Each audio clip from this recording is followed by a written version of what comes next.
Hey there, West Michigan. Thanks for watching 13 Plus. I'm meteorologist Michael Behrens. It has been a cold Saturday out there with some snowfall across the region, but much like most of the nights this week, a little bit of sunshine came through near the end of the day. It was very little today, right there on the edge of the horizon. You can see a nice little pillar coming up from the sunset too. All those ice crystals in the air making for an interesting view to end the day. Thanks to Kale for sending in this picture from Rockford. Of course, if you want to send us your photos, you can always find me on social media. Meteorologist Michael Behrens on Facebook and at Mike Behrens WX on the X, Twitter, Instagram, and Threads. When it came to temperatures today, so far we've hit a high of 26 in Grand Rapids, 31 in Muskegon, 28 in Holland. Those temperatures below average for this time of the year, but currently a bullseye with our forecast. Have hit 26, told you 26, brings the accuracy streak to 9 days in a row. When it comes to tomorrow, temperatures continue an upward trend, or start an upward trend. That's why 13 weather ball is lit up in red as warmer temperatures are ahead. The 13 on your side weather ball, sponsored by LaFontaine Ford Grand Rapids. Those warm temperatures, they'll start moving in tonight. In fact, we were telling you last night that the high temperature today was going to happen close to midnight, and that's what we're seeing develop across the region. As of 10 o'clock, we've made our way to 26 in Grand Rapids, 31 in Muskegon, and 28 in Holland. These temperatures will continue to trickle upward between now and midnight with a rising trend that continues all night long, and it's largely driven by strong west-southwesterly winds. Right now, those winds gusting almost to 40 miles per hour in Grand Rapids.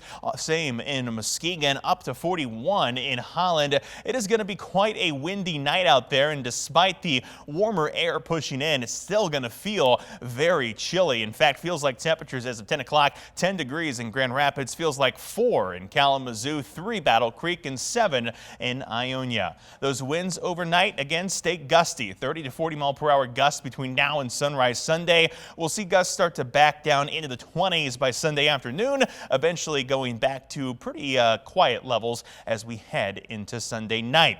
Between now and then, though, wind chill's a factor. We'll see feels like conditions overnight in the teens and single digits in some spots. Those will feel like 20-degree temperatures throughout most of the day tomorrow and even into Monday before things start to feel a little more comfortable. Speaking of feeling more comfortable, we are on a warming pattern. We'll go from the 20s overnight tonight into the low 30s for tomorrow. Temperatures will return to the 40s as we head into Monday afternoon, with fairly cloudy skies sticking around as we head into the start of the week. As of this evening, most of the snow has left West Michigan. We can't rule out a stray flurry or light area of lake effect snow tonight. Most of that going to be north of Grand Rapids, US 10 and north. We'll have the best chance for some additional snowfall tonight, but overall not expecting really much of anything of impact. Hour by hour forecast here shows cloudy skies continuing tonight. That small risk for a flurry or two as we head through tonight and into tomorrow. Mostly cloudy skies and a stray flurry possible throughout the day Sunday before things turn partly cloudy as we head into the start of the week. We'll stay partly cloudy throughout the day on Monday, with partly cloudy skies also expected as we head through Monday night and into the day on Tuesday. As far as snowfall that comes from what could fall tonight, again, not expecting much. Very light snow, maybe a trace to as much as half an inch if you get under the right lake effect band, but that chance is really going to be Big Rapids into the north. Everyone else really not expecting to see any snowfall in the next 24 hours. Speaking of 24 hours from now, here's what we're looking at for Sunday afternoon. We'll see temperatures hanging around in the 30s out there. I guess that's more like 12 hours from now. Windy conditions as we head throughout the day tomorrow, backing down with the winds in the afternoon. We'll be in the low 30s for our northern counties, with temperatures that will be around in the 30s from Grand Rapids down to Kalamazoo as well. 13 on your side, 10-day outlook.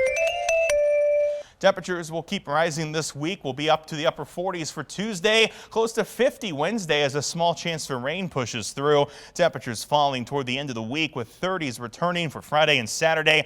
We'll warm temperatures back up into the 50s by the end of the 10-day, with another chance for rain as we head toward day 10.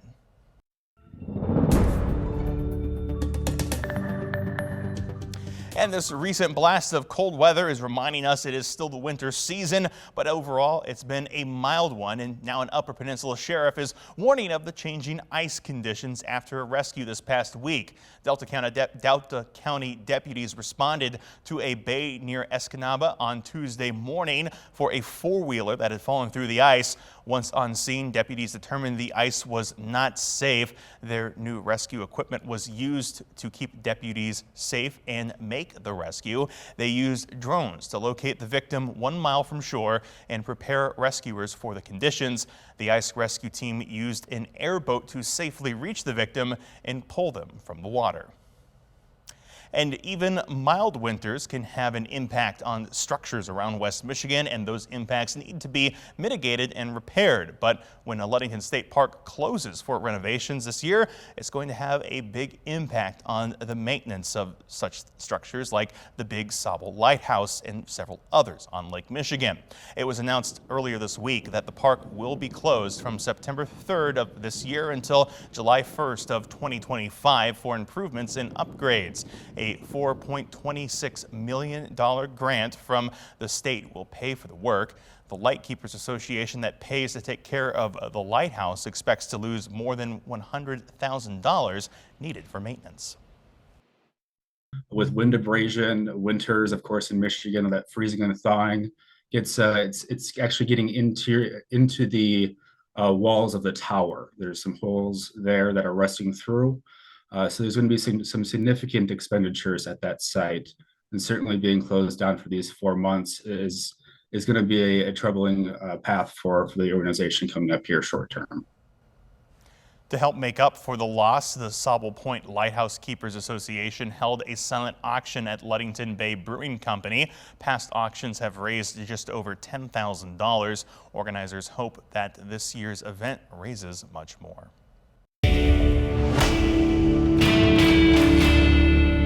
If you bought an electric car this year, you're not alone. They're more popular now than ever, but there are some things about operating a battery-powered car you should be aware of in the winter. Verify's Casey Decker explains. Below zero temperatures have swept large swaths of the country, causing some unexpected hiccups for owners of electric vehicles.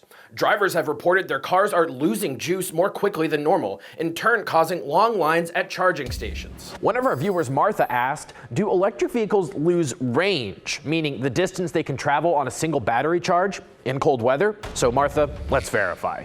Our sources are Consumer Reports, AAA, and 2 academic researchers who specialize in electric vehicles.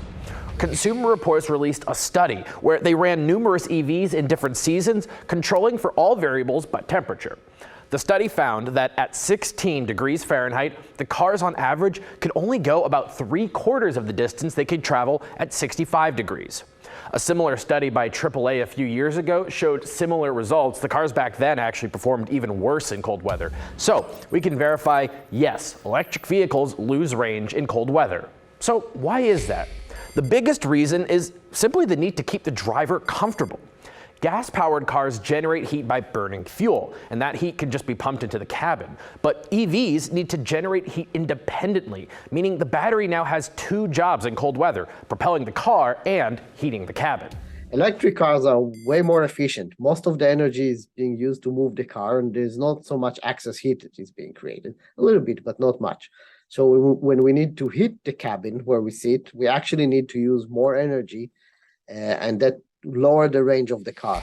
The good news, the loss of range shouldn't affect most drivers. On longer trips, you will need to recharge more often in cold weather, but for a daily commute, it shouldn't make much of a difference. With your Verify, I'm Casey Decker.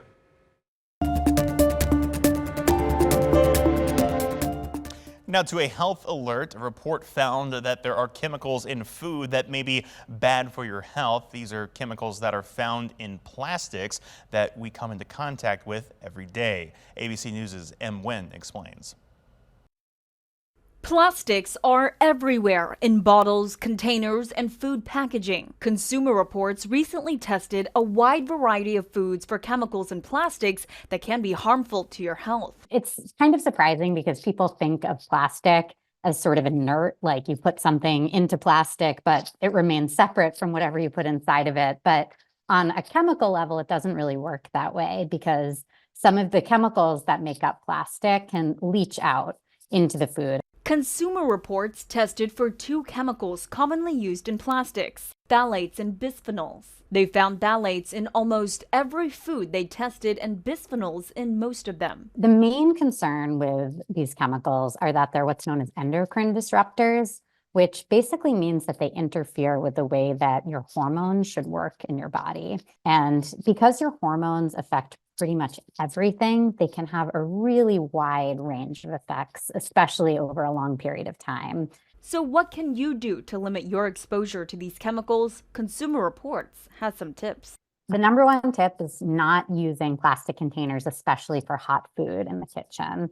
So not putting them in the microwave, not putting them in the dishwasher, not dumping hot food into plastic containers. That's sort of one of the main ways you can be exposed to leaching. Limit the amount of certain types of food. In our report where we tested 85 foods, we found that fast food had some of the highest rates of these chemicals. Other tips include using water bottles made of steel or glass instead of plastic, switching to wood or silicone for kitchen tools like spatulas, and eating more fresh, minimally processed foods.